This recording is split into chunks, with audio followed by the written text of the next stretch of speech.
Human capital development is pivotal to both economic and social development of every country. This is because the accumulation of human capital productivity facilitates technological innovations and thereby increases returns to capital and makes growth sustainable. In view of this, the administration has demonstrated commitments to the sector to enable it to deliver an education system that will not just produce graduates that can compete with others internationally, but produce a workforce that will support economic and social developments in the country. One of such commitments is the commissioning of a needs assessment in the area to find out the problems caused by negligence from previous administrations. The needs assessment highlights lack of infrastructure and human and ethical standards as the main bane of the education system. To tackle these issues, the federal government ensures funding of the tertiary education through the Tertiary Education Trust Fund, TET Fund, and the Universal Basic Education Commission, UBEC, to deal with issues of infrastructural and human capital development. To demonstrate further commitment in dealing with issues relating to examination ethics and standards, the Presidency on 17 November 2011 at Transcorp Hilton Hotel Abuja flagged off the 10-point exam ethics marshals program of action, mandating it to curb malpractices and entrench best practices in the education sector. Before now, Exam Ethics International, a nonprofit organization concerned with restoring and promoting ethics, integrity, and best practices in the education sector, had been working with various stakeholders to improve standards, quality, and integrity in the education sector.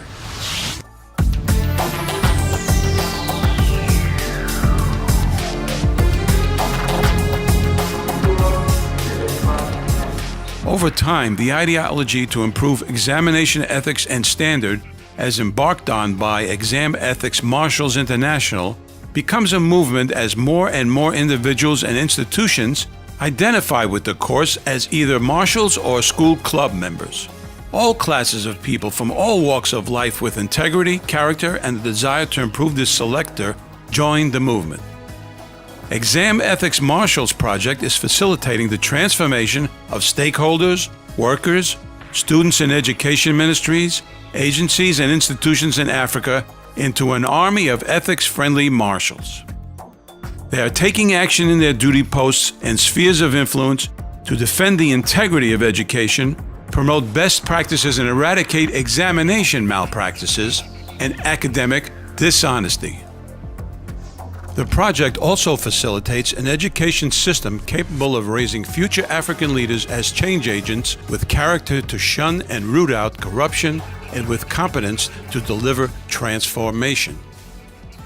This documentary series is dedicated to friends and partners, governments, organizations, institutions, and individuals for outstanding contributions to transformation of education in Africa and for facilitating and supporting the work of exam ethics marshals.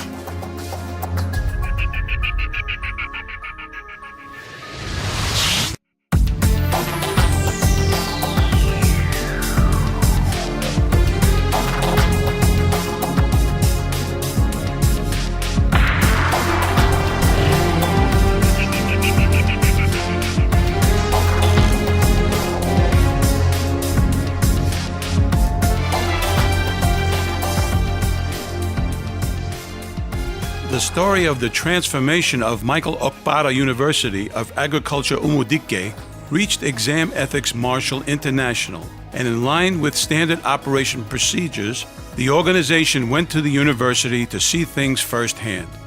EEMI confirms without fear of contradiction that the transformation of Michael Okpara University of Agriculture Umudike in all ramifications is real. What I met on the ground were numerous abandoned projects, low student enrollment, low morale of staff due to stagnation of promotion, and poor infrastructure. In MOUAU, The movement saw an exceptional handiwork of a transparent, diligent, meticulous, and one of the country's finest professors, the Vice Chancellor of Michael Okpara University Umudike, Abia State, who assumed office in March 2011. 3 years ago, I came into this school when if you had to be in class, you would run up and down. You have to come very early in the morning, about 5 o'clock in the morning, to be able to get a space. And if you want to go to the library and read, you will go to a library that will not take, a bunch of people.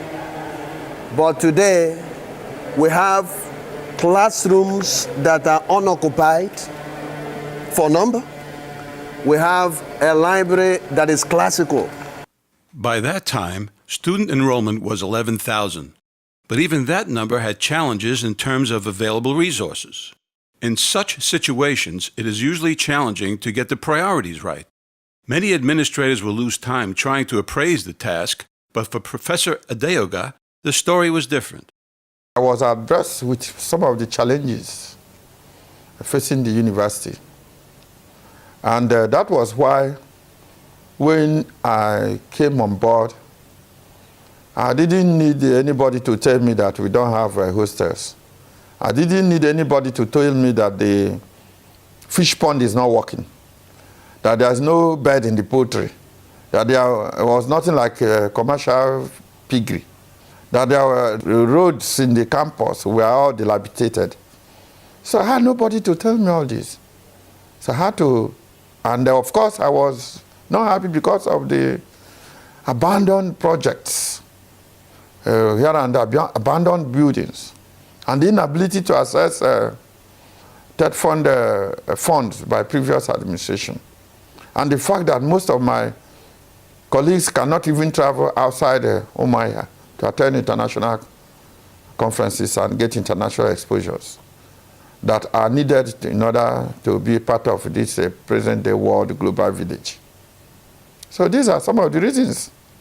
So being part of it and having stepped out to see what was happening in other areas, like when I went to serve as commissioner in my state, and also when I went to observe 1 year sabbatical leave with Shell, where I served as a senior research advisor to Shell. And being students vice chancellor now, and students professor then, students teacher then, students deputy vice chancellor then, I was able to know some of the problems of the students and how to tackle them, and some of the problems and the challenges of the system and how to go about tackling them. Having a deep understanding of the problem at hand, Professor Adeoga moved swiftly into action. By the end of his first year on seat, it was clear that the Shakespearean Daniel has come to judgment. In the past 3 years, this man has done what someone would have done in 30 years. We are seeing a lot. In terms of infrastructure, we have seen much more than we have seen ever since the establishment of the university. He started by completing uncompleted projects in the institution, something very unusual among successors in the country.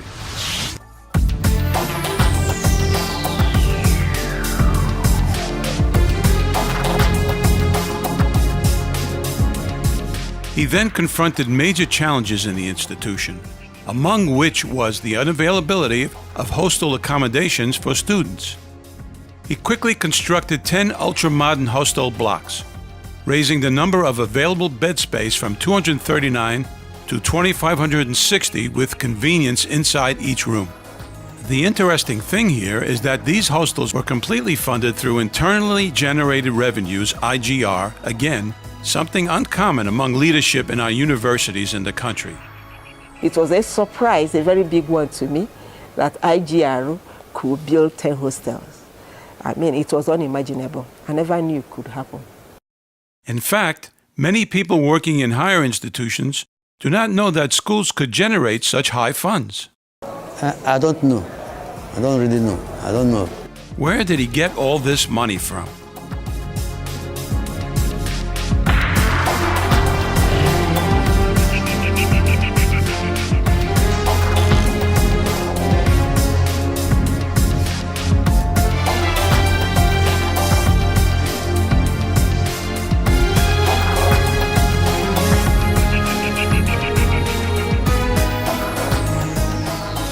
All these are additional sources of income for the university, showing that agriculture, or to be specific, School of Agriculture, can generate its own income to support itself.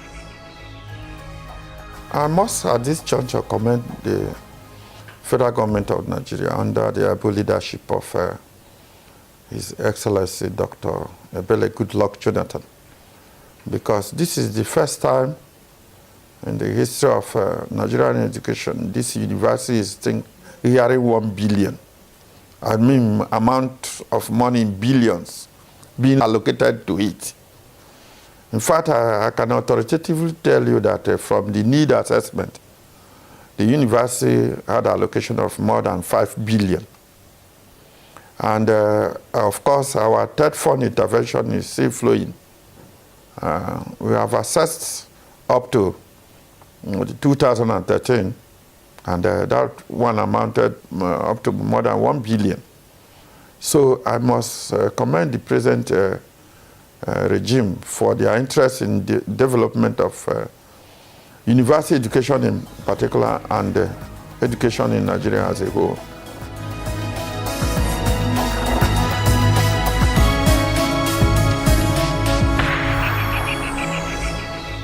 Also commissioned alongside the hostel were new office blocks for College of Agricultural Economics, Rural Sociology and Extension, CAERSE, College of Natural Sciences, COLNAS, College of Engineering and Engineering Technology, CEET, and College of Veterinary Medicine, CVM.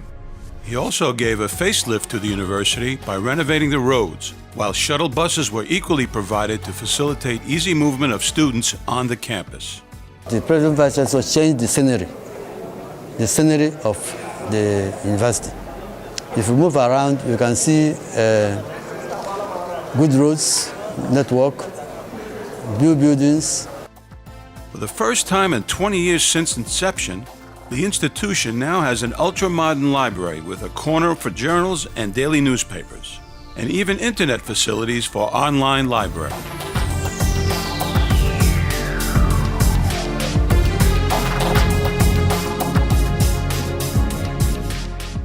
Today, students of the university share the same experience with their counterparts abroad in the use of interactive multimedia whiteboards and projectors as basic learning tools in each classroom.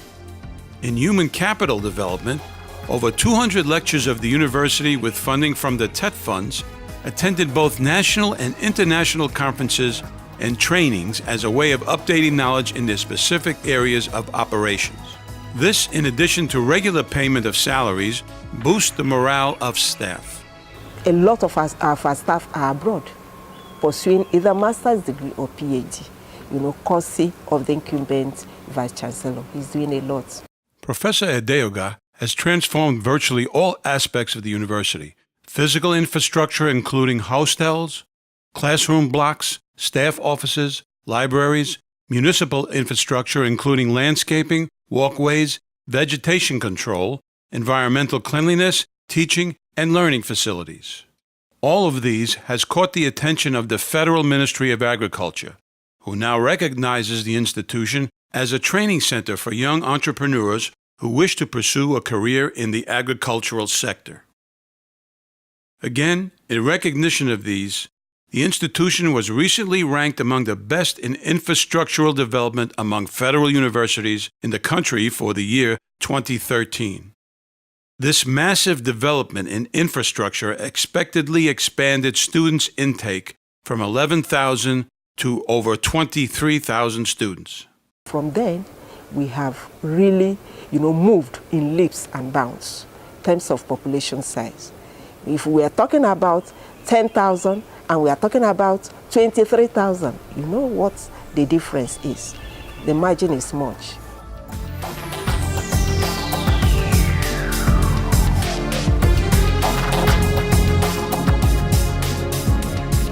Previous records show that the rate of exam misconduct and other social vices were high in Michael Okpara University Umudike before Professor Edeoga took over.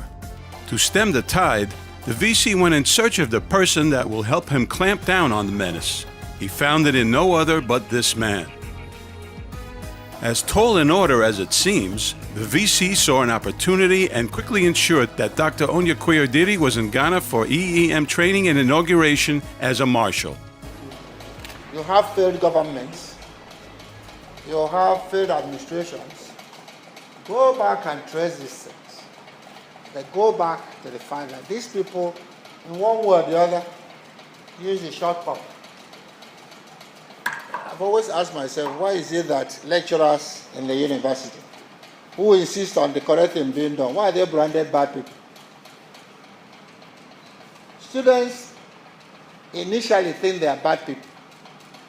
But later on, when those students leave, they come to appreciate the work those people did to them. That's the truth of the matter.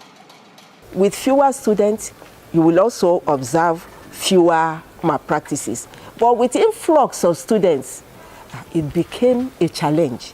I tell you something, in the past 3 years, we've had over 150 students expelled for examination malpractice. There is one of them that engaged in exam malpractice with a microchip. And immediately he was caught. The due process was followed by Senate. Because in this university, we have the habit of having exam ethics workshop before every semester exam. So we domicile the workshop in every college. After doing that, the staff involved in exam will now assemble in a hall, and we will also tell ourselves the basic truth concerning examination administration and management. Even at the back of the answer script, they stipulated it, the exam ethics and rules. So before you start writing, you go through them. So if you are being caught, you know your penalty, you know the offense you commit and the penalty for them. We now stood our grounds to let them know that as soon as you are caught, you are leaving the system. So lately, it has curbed it. My lesson is that in whatever I am doing, I should make sure that cheating should not be found because it has a lot of effect. My saddest moment is publicizing the list of these expelled students. Not because they are wonderful students, but my heart goes to their parents, to their guardians, to their siblings, people that have looked up to them for one thing or the other, and behold, you are caught napping somehow and you're expelled. So I tell you, it takes courage to do that.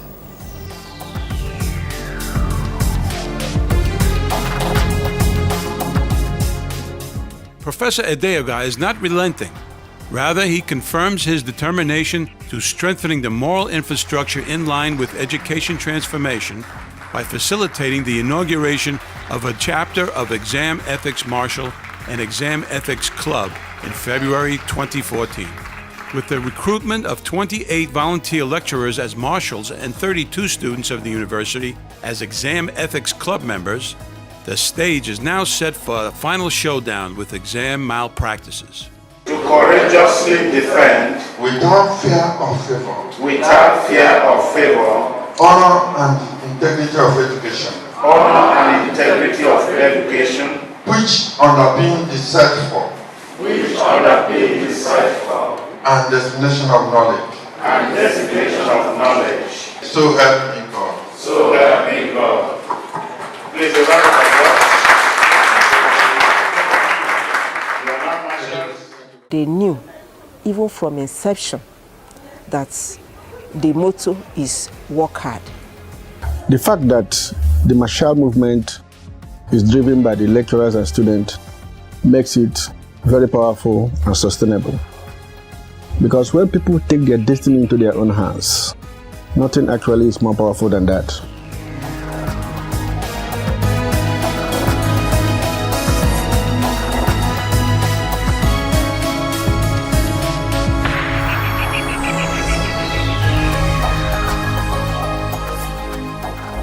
The principal officers of MOUAU are committed to code of ethical self-regulation and discipline in their duty posts, hence arousing an unwavering insistence on best practices in their spheres of operational and leadership influence without fear or favor, and serving as mentors and models to students. The authorities are really helping They make us to be, to have this high esteem of ourselves, to enter into an exam hall, write on our own and pass on our own. So exam conduct in this school has been on the high level. Now examination is a serious business in MOUAU. The general atmosphere in the institution speaks volumes about the tranquility, social interaction among students, and devotion that Professor Edeoga created in MOUAU.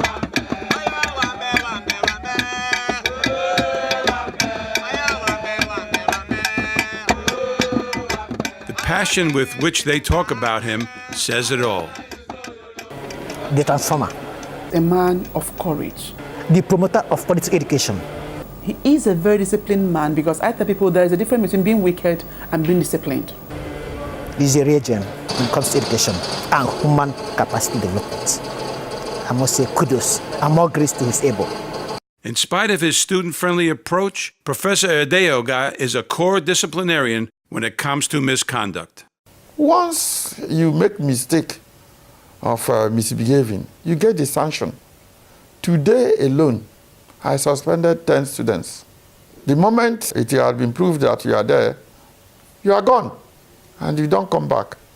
We don't spare you, no matter who is behind you, who is your parent or who is your guardian. As far as you have been caught in the crime, you are gone forever. In fact, we have zero tolerance for crime. His zero tolerance for misconduct is demonstrated by the fact that he puts students through the oath of allegiance as their first commitment during matriculation. His open door policy stimulates students to pursue their dreams within the confines of the rules and regulations. Now we are better academically, now we are better socially, now we are better otherwise, so we can compete anywhere, anytime, any day. All of these efforts, with the support of staff and stakeholders, make Michael Okpara University Umudike a cult-free institution where social vices are at its lowest ebb.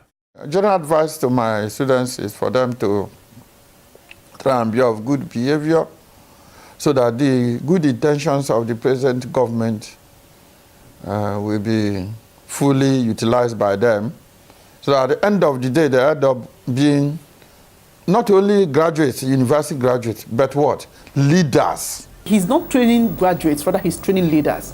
So if you're training leaders, you mustn't compromise discipline. Professor Edeoga is not just keen about high standards of teaching and learning. He demonstrated his safety consciousness by being the first Vice Chancellor to domesticate the Safe School Manual in Nigeria. We are looking forward to a day that Michael Okpara University of Agriculture will be in the world map. That is my ambition.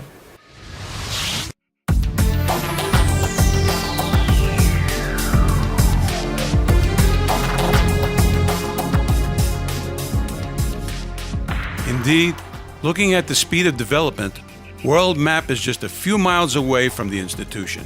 But to get there, the institution requires assistance from both national and international organizations. I am doing a central laboratory now, and that central laboratory is going to be one of its kind in this part of the country, where everything you want to do as far as research is concerned will be accomplished.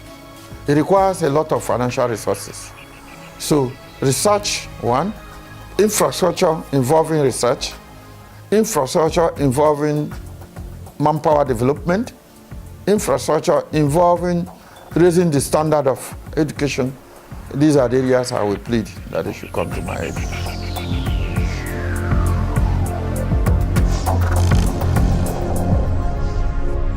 Seeing the sporadic development gathering across our institutions, one could not but conclude that indeed there is hope for this nation. With this type of track record, it is easy for any organization looking for an institution to support to bank on Professor Edeoga and the University of Agriculture at Umudike. The changes might seem like a drop in the ocean. Again, the old saying that a journey of 1,000 miles starts with a single step will always remain true. as the search for exam ethics friends and partners continues.